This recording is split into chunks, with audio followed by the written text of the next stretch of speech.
ابن عباس رضی اللہ تعالی عنہما قال قال رسول اللہ صلی اللہ علیہ وسلم يدخل الجنة من أمتي 70,000 بغير حساب هم الذين لا يسترقون ولا يكتبون.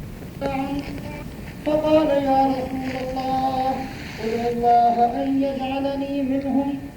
قال اللهم اجعله منهم.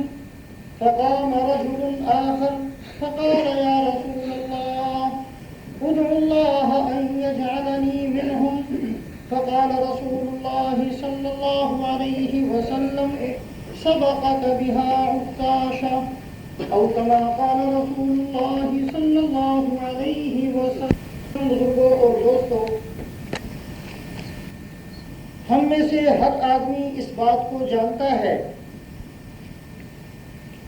کہ دنیا میں گھٹیا سے گھٹیا اور ہلکی سے ہلکی چیز بھی صرف تمنا اور صرف خواہش سے حاصل نہیں ہوتی،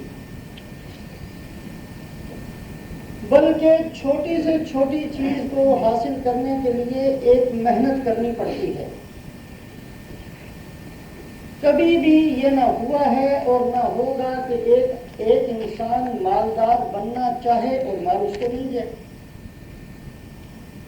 ایک آدمی بہت بڑا عہدہ چاہے اور فوری طور پر اس کو عہدہ مل جائے. ایک آدمی علم حاصل کرنا چاہے اور فوری طور پر وہ عالم بن جائے.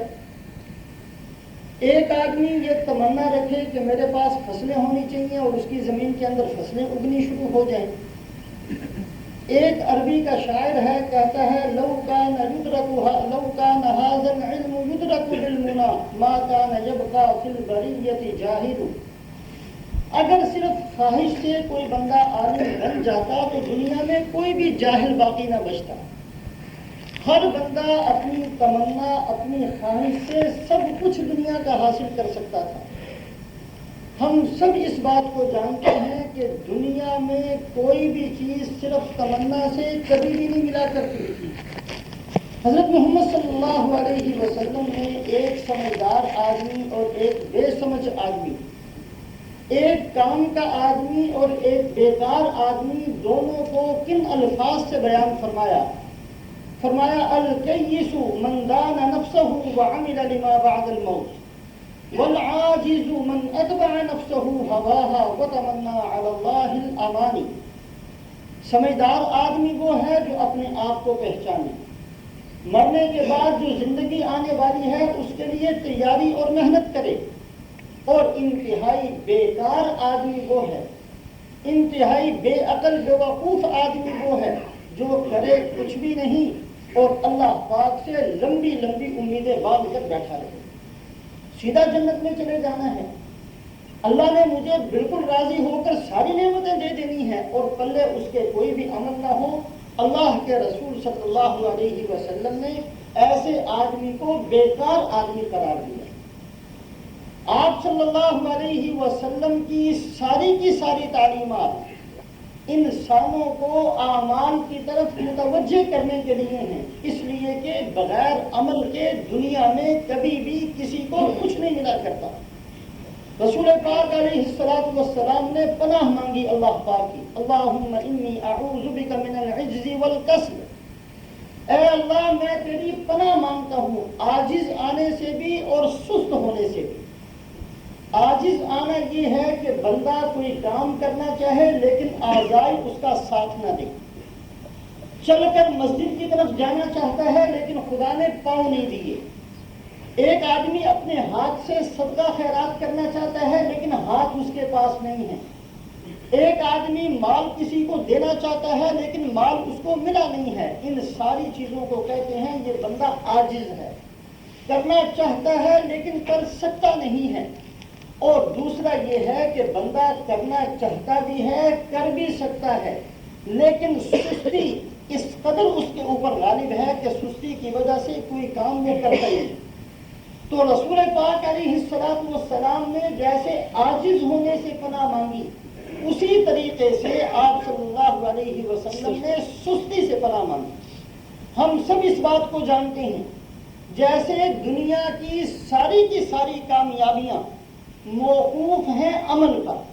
عمل کے بغیر نہ کبھی کسی کو کچھ ملا نہ کبھی کسی کو کچھ ملے گا. اسی طریقے سے دنیا کی ساری ناکامیابیاں، دنیا کی ساری ذلت اور رسوائی اللہ رب العزت نے سستی کے ساتھ جوڑ دی ہے. ایک بندہ سست ہوگا تو اس کو کبھی بھی کچھ نہیں مل سکتا. حضرت محمد صلی اللہ علیہ وسلم نے ان چیزوں سے اللہ سے پناہ مانگی جو چیزیں انسان کے عمل میں رکاوٹ بننے والی تھی. عاجز ہونے سے پناہ مانگی، سست ہونے سے پناہ مانگی، اور فرمایا وَأَعُوذُ بِكَ مِنَ الْمَأْسَمِ وَالْمَغْرَمِ، اے اللہ میں گناہوں سے پناہ مانگتا ہوں، اس لیے کہ بعض دفعہ گناہ انسان کو عمل صالح سے روک دیا کرتے ہیں. انسان جانتا ہوتا ہے کہ سیدھا راستہ یہ ہے،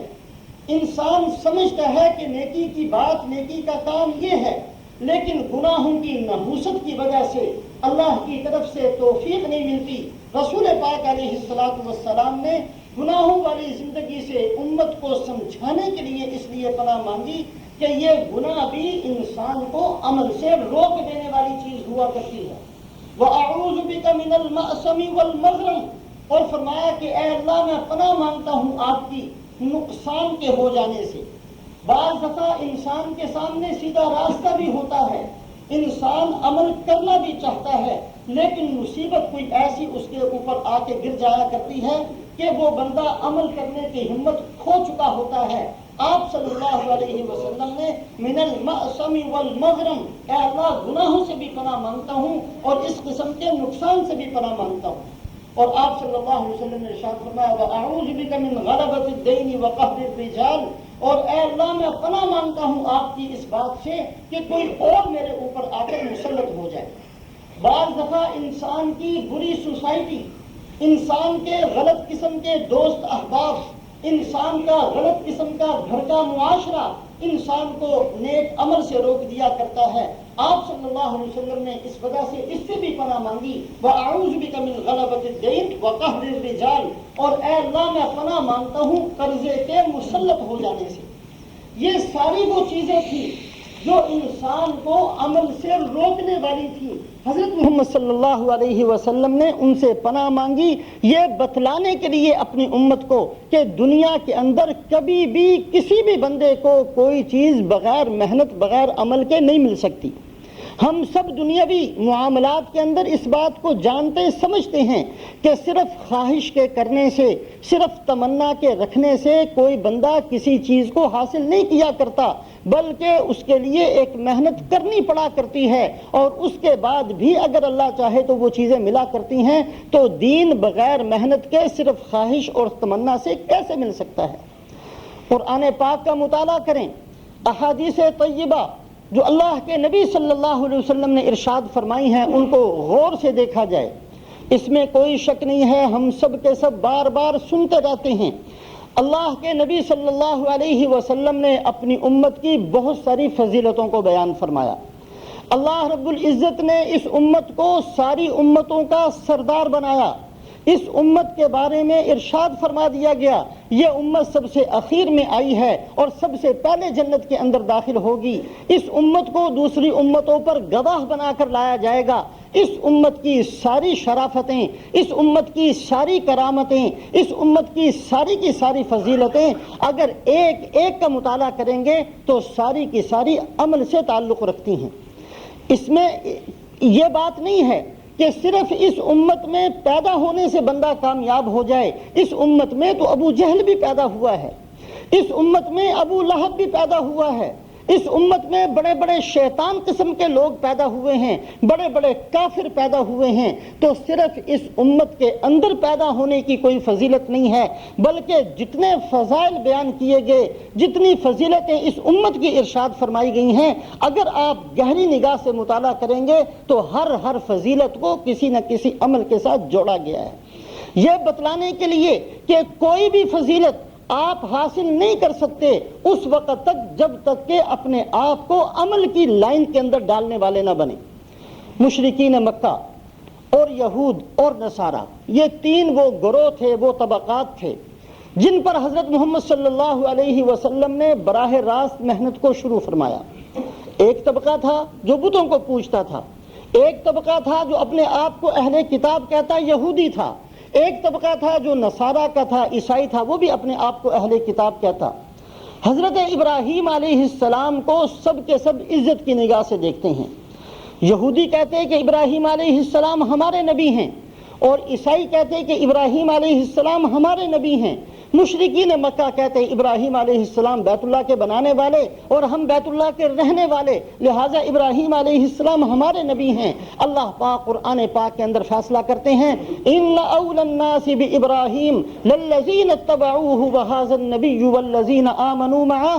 ابراہیم علیہ السلام کا سب سے زیادہ تعلق تو ایمان والوں کے ساتھ ہے، اس لیے کہ ابراہیم علیہ السلام نام ہے ایک قربانی کا، نام ہے خدائے پاک کے لیے جان و مال قربان کر دینے والی ایک عظیم شخصیت کا، لہٰذا جو بندہ بھی عمل کی لائن میں اپنی قربانی کو پیش کرے گا، ایمان کی لائن میں اپنے جان اور مال کو لگائے گا، وہ بندہ ہوگا جس کا حق ہوگا یہ کہنے کا کہ ابراہیم علیہ السلام کا تعلق ان کے ساتھ ہے۔ ان اول الناس بابراہیم للذین اتبعوہ وہذا النبی والذین آمنوا معہ۔ یہ بتلانے کے لیے کہ ساری کامیابیاں اور ساری عزتیں اور ساری شرافتیں انسان کے عمل کے ساتھ جوڑی گئی ہیں، صرف خواہش اور تمنا پر کچھ بھی کسی کو نہیں ملا کرتا۔ مشرکین مکہ نے، یہود و نصارہ نے ایک موقع پر یہ کہا کہ ہمارا دین زیادہ اچھا ہے۔ یہودیوں نے کہا ہمارا دین زیادہ اچھا اس لیے ہے کہ ہمارا دین پہلے ہے، اور جو چیز پہلے ہوا کرتی ہے وہ افضل ہوا کرتی ہے۔ عیسائیوں نے بھی یہ کہا کہ ہم تو سیدھے جنت میں چلے جائیں گے۔ مسلمانوں نے کہا ہمارا جب دین آیا ہے تو سارے دینوں کو منسوخ کر دیا گیا، ہمارا دین افضل ہے۔ اللہ پاک فرماتے ہیں لیس بامانیکم ولا امانی اہل الکتاب من یعمل سوءا یجز بہ ولا یجد لہ من دون اللہ ولیا ولا نصیرا۔ کامیابیاں خواہشات کے ساتھ نہیں ہیں،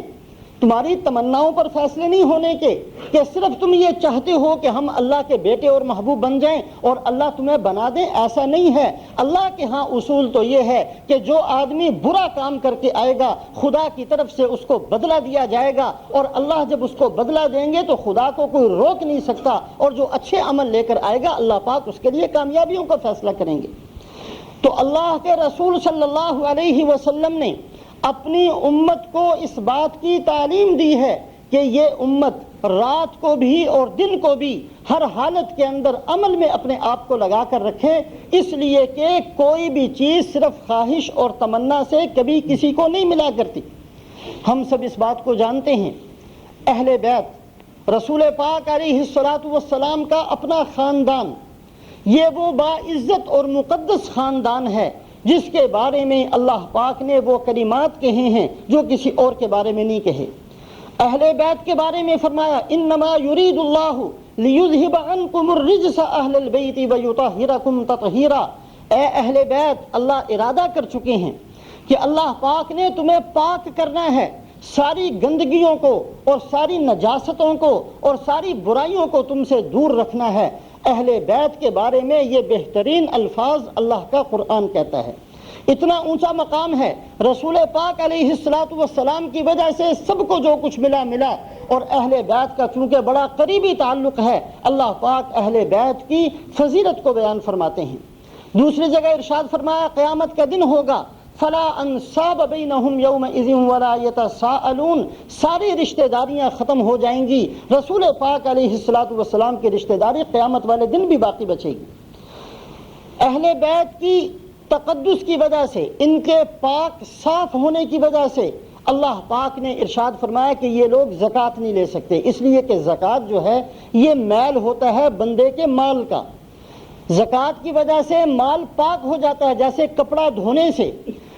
دھونے سے میل ایک طرف رہ جاتا ہے اور کپڑا صاف ستھرا ہو کر ایک طرف تو ہو جاتا ہے، اسی طریقے سے جس مال کی زکوٰۃ ادا کی جائے گی، زکوٰۃ کا مال میل بنے گا اور باقی مال پاک صاف ہو جائے گا، لہٰذا یہ میل ہے۔ اور اہل بیت چونکہ باعزت لوگ ہیں، ان کو زکوٰۃ کا مال نہیں دیا جا سکتا، اس لیے کہ یہ پاک لوگ ہیں۔ ایک طرف ان کلمات پر غور کریں، اللہ پاک اہل بیت کے مقدس ہونے کو، ان کی خوبی کو قرآن کے اندر بیان فرماتے ہیں۔ اللہ پاک اس خاندان کو قیامت والے دن بھی باقی رکھیں گے، اس مقدس خاندان کو زکوٰۃ کا مال نہیں دیا جا سکتا۔ اس کے باوجود، ان ساری چیزوں کے باوجود اللہ کے نبی صلی اللہ علیہ وسلم نے اپنی امت کو یہ سبق سکھایا ہے کہ بغیر عمل کے صرف خواہش اور تمنا سے کچھ نہیں ملنے کا۔ اپنی بیٹی حضرت فاطمہ رضی اللہ تعالیٰ عنہ، جن کا مقام اور مرتبہ بہت اونچا ہے، حضرت فاطمہ رضی اللہ تعالیٰ عنہ کے بارے میں رسول پاک علیہ السلام فرماتے ہیں، انہا بضعۃ منی فمن اغضبہا فقد اغضبنی، فاطمہ میرے جسم کا ایک ٹکڑا ہے، جس نے فاطمہ کو ناراض کیا اس نے مجھے ناراض کیا۔ یہ بہترین کلمات حضرت فاطمہ رضی اللہ تعالیٰ عنہ کے بارے میں ارشاد فرمائے۔ رسول پاک علیہ السلام سفر میں تشریف لے کر جاتے ہیں، حدیث پاک کے اندر آتا ہے سب سے آخر میں اپنی بیٹی حضرت فاطمہ سے ملا کرتے، جب واپس آتے سب سے پہلے حضرت فاطمہ رضی اللہ تعالیٰ عنہ کے گھر تشریف لے جاتے۔ اتنی لاڈلی، اتنی محبوب، اتنی پسندیدہ بیٹی، لیکن اپنی بیٹی فاطمہ سے فرمایا کہ اے میری بیٹی، اس گھمنڈ میں نہ رہنا کہ نبی کی بیٹی ہوں سیدھی جنت میں پہنچ جاؤں گی، یہ نہ سمجھنا۔ اللہ کے ہاں صرف عمل چلتا ہے، خدائے پاک کے ہاں عمل دیکھا جائے گا۔ حضرت زینب رضی اللہ تعالیٰ عنہ رسول پاک علیہ السلام کی وہ بیٹی ہیں جنہوں نے اسلام کے لیے بہت ساری تکلیفوں کو برداشت کیا۔ شروع اسلام کے اندر ان کی شادی ابو العاص کے ساتھ رسول پاک علیہ السلام نے کی۔ آپ صلی اللہ علیہ وسلم ہجرت فرما کر مدینہ منورہ تشریف لے گئے۔ حضرت زینب مکہ کے اندر تھی، بعد میں کچھ صحابہ کو بھیجا کہ جاؤ میری بیٹی کو لے کر آؤ۔ وہ صحابہ اونٹ پر بٹھا کر حضرت زینب رضی اللہ تعالیٰ عنہ کو مکہ مکرمہ سے لے کر جانے لگے۔ مکے میں سرداران مکہ تھے، انہوں نے کہا کہ محمد صلی اللہ علیہ وسلم کی بیٹی کھلم کھلا کیسے چلی جائے گی، ہم اس کی اجازت نہیں دے سکتے۔ حبار ابن اسود کھڑا ہوا، نیزہ مارا، جس کی وجہ سے حضرت زینب رضی اللہ تعالیٰ عنہ اونٹ سے نیچے گرتی ہیں، حاملہ تھیں، حمل بھی ضائع ہوتا ہے، اور وہ زخم جسم کے اندر رہا، یہاں تک کہ اسی زخم کے اندر انتقال ہوا۔ رسول پاک علیہ السلام اپنی بیٹی کو دفن کرنے کے لیے خود قبر میں اترے ہیں۔ صحابہ فرماتے ہیں آپ صلی اللہ علیہ وسلم قبر کے اندر تشریف فرما ہوئے نیچے اترے تو آپ بہت زیادہ افسردہ تھے، بہت زیادہ غمگین تھے، اور پریشانی چہرہ انور سے نظر آ رہی تھی۔ آپ صلی اللہ علیہ وسلم باہر تشریف لائے، مسکراتے ہوئے تشریف لائے، اور فرمایا کہ میں پریشان اس لیے تھا کہ کہیں قبر میری بیٹی پر تنگ نہ ہو جائے۔ اللہ پاک نے میری بیٹی کی قربانی کو قبول فرما کر قبر کو اس کے لیے جنت کا باغ بنا دیا۔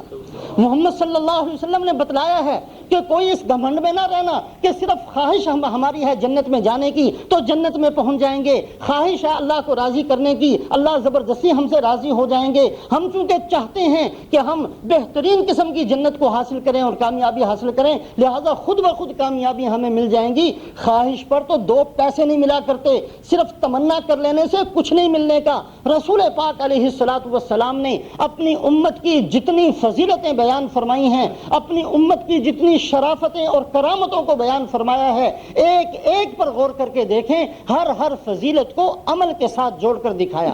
ہر چیز کو عمل کے ساتھ بتلایا۔ جو بندہ عمل میں جتنا آگے بڑھے گا، ان اکرمکم عند اللہ اتقاکم، اگر خدا کے نزدیک بزرگی حاصل کرنا چاہتے ہو، اللہ کے نزدیک مقام اور مرتبہ چاہتے ہو، خدا کے ہاں نہ رشتہ داریاں دیکھی جائیں گی، خدا نہ تمہاری شکل و صورتوں کو دیکھیں گے، اللہ تو دلوں کو دیکھیں گے، تمہارے اعمال کو دیکھیں گے۔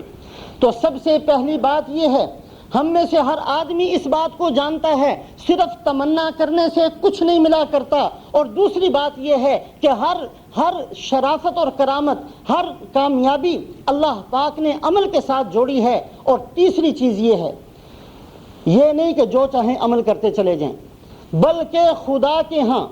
عمل وہی قابل قبول ہے جو حضرت محمد صلی اللہ علیہ وسلم کے عمل کے ساتھ مشابہت رکھتا ہو۔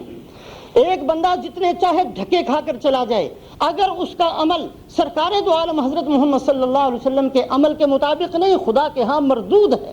وَمَن يَبْتَغِ غَيْرَ الْإِسْلَامِ دِينًا فَلَن يُقْبَلَ مِنْهُ، اگر محمد صلی اللہ علیہ وسلم کے دین کے علاوہ کوئی اور طریقہ لے کر آؤ گے، کوئی اور راستہ لے کر آؤ گے، کوئی اور عمل لے کر آؤ گے، ہم اس کو رد کر دیں گے۔ آپ صلی اللہ علیہ وسلم ارشاد فرماتے ہیں، من احدث فی امرنا ھذا ما لیس منہ فہو رد، جو ہمارے دین کے اندر اپنی طرف سے کوئی نئی چیز داخل کرے گا جو میں نے نہیں بتلائی، ہم اس کو ابھی سے مردود کرتے ہیں۔ اللہ کے ہاں اس کا کوئی مقام اور مرتبہ نہیں۔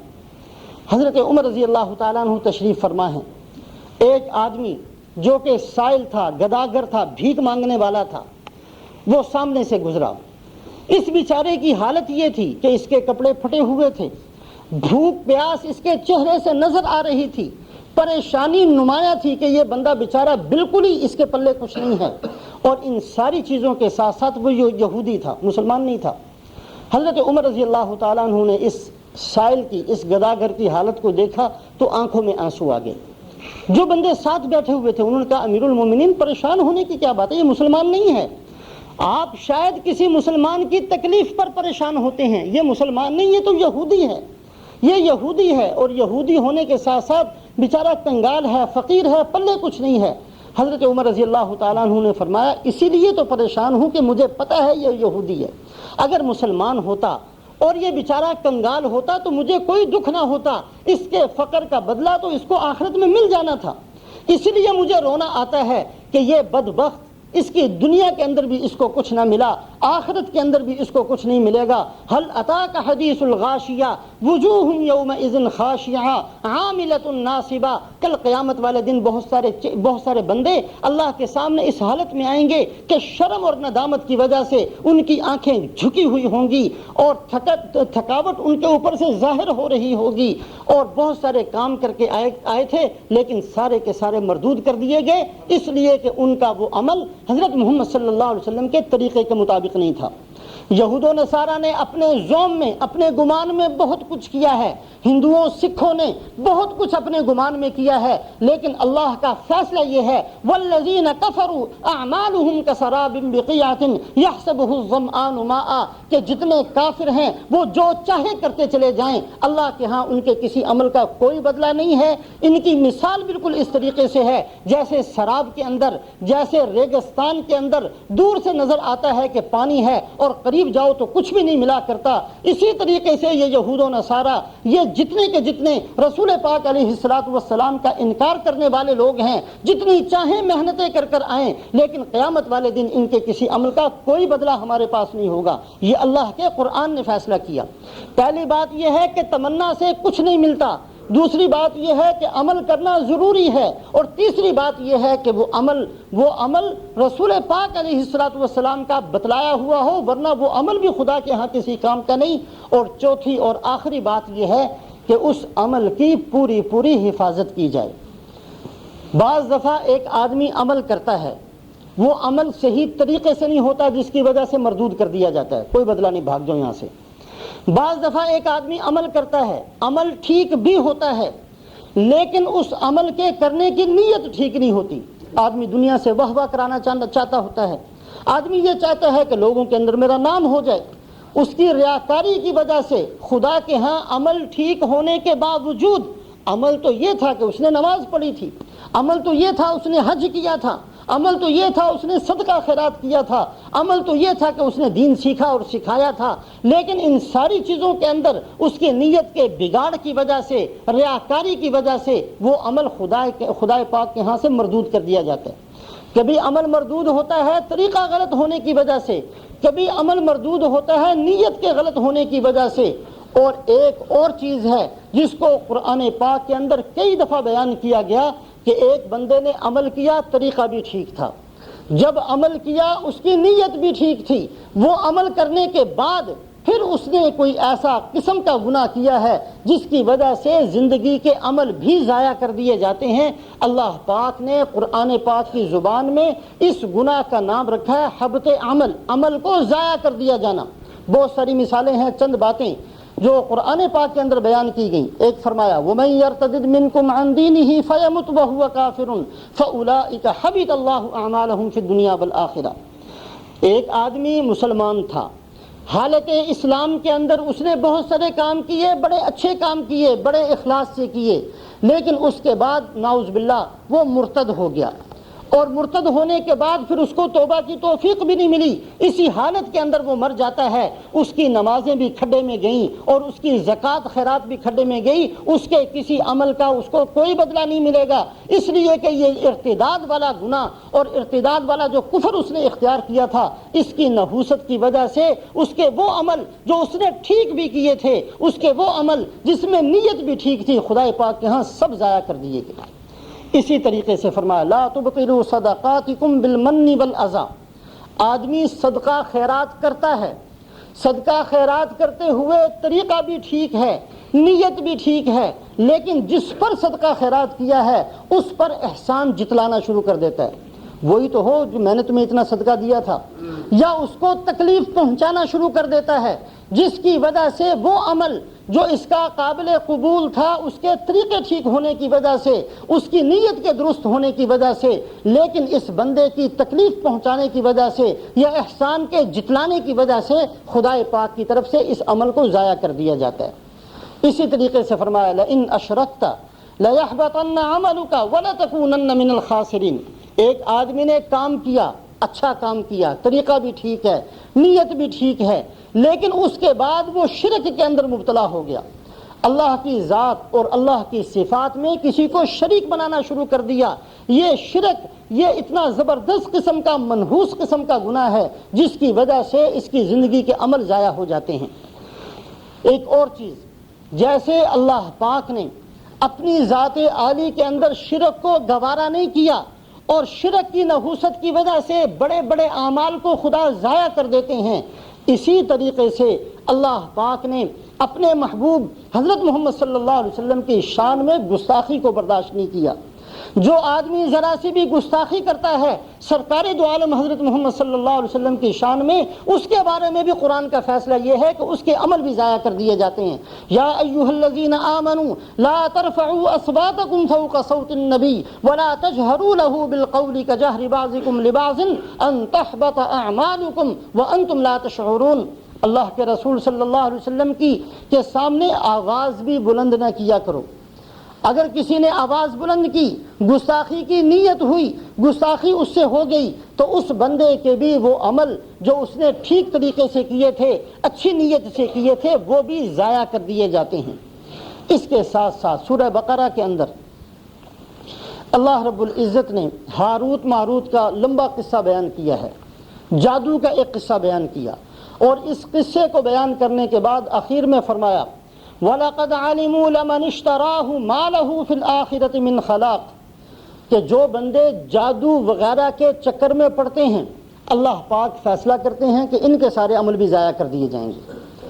یہ بیماری آج کے معاشرے میں بہت زیادہ ہے، ہم لوگوں کا ایمان اس قدر کمزور ہو چکا، حالانکہ نفع نقصان اللہ نے اپنے ہاتھ میں رکھا ہے۔ ایک بندہ پورا مسلمان نہیں بن سکتا جب تک کہ ایمانیات کو تسلیم نہ کرے، اور ایمانیات کے اندر جیسے آمنت باللہ، اللہ پر ایمان لانا، اللہ کے رسولوں پر ایمان لانا، خدا کے فرشتوں پر ایمان لانا، اللہ کی نازل کرتا کتابوں پر ایمان لانا، قیامت کے دن پر ایمان لانا، مرنے کے بعد دوبارہ زندہ ہونا ہے، اس کو تسلیم کرنا، وہاں یہ بھی ہے والقدر خیرہ وشرہ من اللہ تعالی، اے اللہ جتنی اچھائی اور برائی، نفع اور نقصان، صحت اور بیماری، جو کچھ بھی ہمیں پہنچے گا اے اللہ صرف آپ کی طرف سے پہنچے گا، یہ آپ ہی کی طرف سے ہوگا، اس بات کو تسلیم کرنا یہ ایمان کا حصہ ہے۔ اگر ایک بندہ نفع نقصان کو کسی اور کے ہاتھ میں سمجھنا شروع کرتا ہے، یہ بندہ بھی ایمان کے اندر کمزور ہو گیا۔ رسول پاک علیہ الصلوۃ والسلام دعا مانگتے ہیں اللہم لا یأتی بالحسنات الا انت ولا یذهب بالسیئات الا انت، اے اللہ جتنی خوبیاں ملتی ہیں ان خوبیوں کے عطا فرمانے والے بھی آپ ہیں، اور اے اللہ جتنے شر پہنچتے ہیں ان شروں کے پہنچانے والے بھی آپ ہیں، سب کچھ آپ ہی کی طرف سے ہوتا ہے۔ حضرت معاویہ رضی اللہ تعالیٰ عنہ گورنر اپنے زمانے حکومت کے اندر کوفہ کے گورنر ہیں مغیرہ ابن شعبہ رضی اللہ تعالیٰ، ان کو ایک خط لکھتے ہیں۔ یہ وہ زمانہ تھا کہ دین کے سیکھنے سکھانے کا عام رواج تھا، حالانکہ حکومت میں ہیں، ہم بندے تو چار پیسے آ جائیں تو کہتے ہیں کہ اب ہمیں دین سیکھنے کی کوئی ضرورت نہیں، اب تو ہم دین خود بنانا شروع کر دیں گے، جو ہم کہیں گے وہ دین ہوگا، جو ہم کہیں گے اس کا نام شریعت ہوگا۔ 4 پیسے مل جائیں تو شریعت کے اندر رائے ڈالنا اور شریعت کے اندر مشورہ دینا اپنا حق سمجھتے ہیں۔ یہ وہ زمانہ تھا کہ بندہ کسی بھی مقام پر پہنچ جائے دین کو سیکھنا سکھانا چھوڑا نہیں کرتا تھا۔ حضرت معاویہ رضی اللہ تعالیٰ عنہ حکمران ہیں، امیر المؤمنین ہیں، حضرت مغیرہ ابن شعبہ کو جو کوفہ کے گورنر ہیں خط لکھتے ہیں کہ کوئی حدیث جو رسول پاک علیہ السلام نے آپ نے سنی ہو وہ لکھ کر میرے پاس بھیجو۔ حضرت مغیرہ ابن شعبہ رضی اللہ تعالیٰ عنہ نے فرمایا کہ میں نے رسول پاک علیہ السلام سے یہ عمل دیکھا تھا اور میں نے آپ کی زبان مبارک سے سنا تھا کہ آپ نے نماز پڑھی، اور نماز کے اندر جب آپ رکوع سے کھڑے ہوئے تو اس وقت آپ نے فرمایا احق ما قال العبد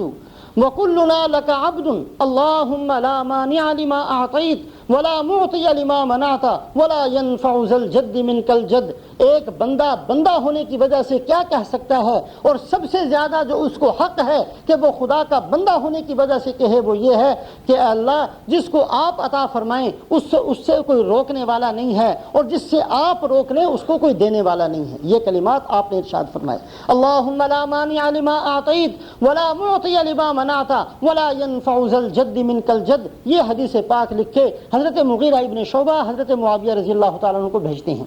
بہرحال نفع نقصان اللہ کے ہاتھ میں۔ رسول پاک علیہ السلام ارشاد فرماتے ہیں من اتا ساحرا او عرافا فقد برئ بما انزل علی محمد صلی اللہ علیہ وسلم۔ جو بندہ کسی جادوگر کے پاس گیا، جو آدمی کسی ایسے بندے کے پاس گیا جو یہ دعویٰ کرتا ہو کہ میں آنے والے واقعات کو بتا سکتا ہوں، میں بتا سکتا ہوں کہ تمہارے ساتھ کیا ہونے والا ہے، میں بتا سکتا ہوں کہ تمہاری شادی اچھی ہوگی کہ بری ہوگی، میں بتلا سکتا ہوں کہ تمہارا کاروبار ٹھیک ہوگا یا نقصان والا ہوگا، اس قسم کی واہیات بیہودہ باتیں کرنے والے کے پاس جو گیا، آپ صلی اللہ علیہ وسلم فرماتے ہیں فقد برئ بما انزل علی محمد صلی اللہ علیہ وسلم۔ وہ بندہ انکار کر دیا، اس نے وہ دین سے الگ ہو گیا، اس دین سے جس دین کو خدا پاک نے حضرت محمد صلی اللہ علیہ وسلم پر نازل کیا۔ تو اللہ پاک نے جہاں ان گناہوں کو بیان کیا ہے جن گناہوں کی وجہ سے وہ اعمال جو اچھے طریقے سے کیے گئے تھے اور وہ اعمال جو اچھی نیت سے کیے گئے تھے ان اعمال کو بھی خدا پاک ضائع کر دیا کرتے ہیں، اور ان اعمال کا بدلہ بھی خدا کی طرف سے کچھ نہیں ملا کرتا۔ ان گناہوں میں اور ان بدعملیوں میں ایک جادو بھی ہے۔ اللہ پاک نے صاف صاف فرمایا کہ جو آدمی وَلَقَدْ عَلِمُوا لَمَنِ اشْتَرَاهُ مَا لَهُ فِي الْآخِرَةِ مِنْ خَلَاقٍ کہ جادو ٹونے کے چکروں میں پڑے گا اس کو کچھ نہیں ملنے کا آخرت کے اندر۔ خطبے کے اندر جو حدیث پاک پڑھی تھی، حضرت عبداللہ ابن عباس رضی اللہ تعالیٰ عنہما فرماتے ہیں رسول پاک علیہ السلام نے ارشاد فرمایا میری امت میں سے 70,000 آدمی وہ ہوں گے جو بغیر حساب کے جنت میں داخل ہوں گے، اور ایک دوسری روایت میں فرمایا کہ ان 70,000 میں سے ہر ایک کے ساتھ 70,000 بندے جنت میں جائیں گے جن سے کوئی حساب نہیں لیا جائے گا۔ یہ اس حساب سے 70,000 اور ہر ایک کے ساتھ 70,000، 4 ارب 90 کروڑ آدمی اس امت کے وہ خوش نصیب ہوں گے جو بغیر حساب کے جنت میں داخل ہوں گے۔ جیسا کہ شروع کے اندر عرض کیا کہ جتنی فضیلتیں ہیں سب کو عمل کے ساتھ جوڑا گیا، صرف یہاں تک نہیں بتلایا بلکہ فرمایا ہم الذین لا یسترقون ولا یتطیرون ولا یکتبون وعلی ربہم یتوکلون۔ یہ وہ 70,000 اور ہر ایک کے ساتھ 70,000 کون سے خوش قسمت ہوں گے؟ فرمایا یہ وہ لوگ ہوں گے جو زیادہ جادو ٹونوں کے چکر میں نہیں پڑتے، جو ان لوگوں کے پاس نہیں جاتے جو یہ دعوے کیا کرتے ہیں کہ ہم سب کچھ بتلا سکتے ہیں، ایسے بیہودہ انسانوں کے پاس نہیں جاتے، اور نہ وہ تطیر عربی زبان میں کہتے ہیں کسی کو منحوس سمجھنا،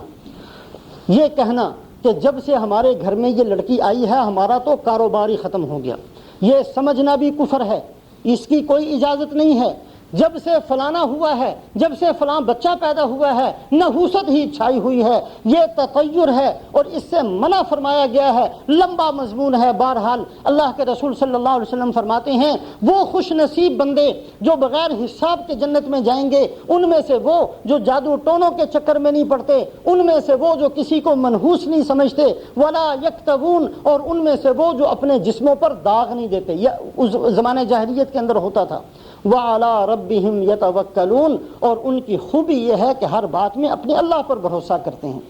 نفع نقصان اللہ کی طرف سے، اللہ پاک کی طرف متوجہ ہونا، اگر کوئی تکلیف پہنچتی ہے تو اللہ سے اس کا حل تلاش کرنا، اگر کوئی نفع پہنچتا ہے تو اللہ پاک کے سامنے سجدہ شکر ادا کرنا، یہ مسلمان کی صفت ہے۔ اس طریقے سے ہمیں چلنا چاہیے اپنے ایمانوں کو مضبوط کر کے، تاکہ جو ایمان ہمارے پاس ہے اس ایمان کو ہم محفوظ رکھ سکیں، اور محفوظ رکھنے کے بعد اس کو خدا کے دربار میں لے کر پہنچ سکیں۔ اللہ پاک نے فرمایا من جاء بالحسنۃ فلہ عشر امثالھا، جو نیکی لے کر آئے گا، یہ نہیں کہا جو نیکی کر کے آئے گا، اس لیے کہ بہت سارے کر کے آئیں گے لیکن چھوڑ کے چلے جائیں گے دنیا کے اندر۔ فرمایا من جاء بالحسنہ، جو ایک نیکی لے کر ہمارے دربار میں پہنچے گا ہم اس کو ایک نیکی کا 10 کے برابر کم سے کم اجر دیں گے، اور اپنے فضل سے جتنا چاہیں گے بڑھا دیں گے۔ شرط یہی ہے کہ جو نیکیاں ہمارے پاس ہیں، جو دین ہمارے پاس ہے، جو ایمان ہمارے پاس ہے، جو صبر ہمارے پاس ہے، جو شکر ہمارے پاس ہے، جو تقوی ہمارے پاس ہے، جو طہارت ہمارے پاس ہے، جتنی خوبیوں کو ہم محنت کر کے حاصل کرتے ہیں، ان نیکیوں کو اپنے پاس محفوظ بھی رکھیں۔ جب ہم میں سے ہر آدمی 5 پاؤنڈ محنت سے کماتا ہے تو اس کی حفاظت پر زیادہ زور دیتا ہے۔ بعض دفعہ بندہ کمانے پر اتنا وقت نہیں لگاتا، کمانے کے لیے اتنا پریشان نہیں ہوتا جتنا اس کو محفوظ رکھنے کے لیے ہوتا ہے، اس لیے کہ یہ میری ساری زندگی کی محنت ہے، کہیں ضائع نہ ہو جائے۔ تو یہ ایمان اور یہ نیکیاں اور یہ خوبیاں اور یہ توکل اور طہارت اور یہ جتنی چیزیں ہیں جو ہم نے بڑی محنتوں سے، اول تو یہ ہے کہ پتہ نہیں ہم سے محنت ہوتی ہے کہ نہیں ہوتی، اگر اللہ کی توفیق سے کبھی محنت سے کوئی نیکی ہم نے لے لی ہے تو ضروری ہے ہمارے لیے کہ ہم کوشش کریں ہماری نیکیاں برباد نہ ہو جائیں۔ اللہ مجھے بھی توفیق نصیب فرمائے، آپ حضرات کو۔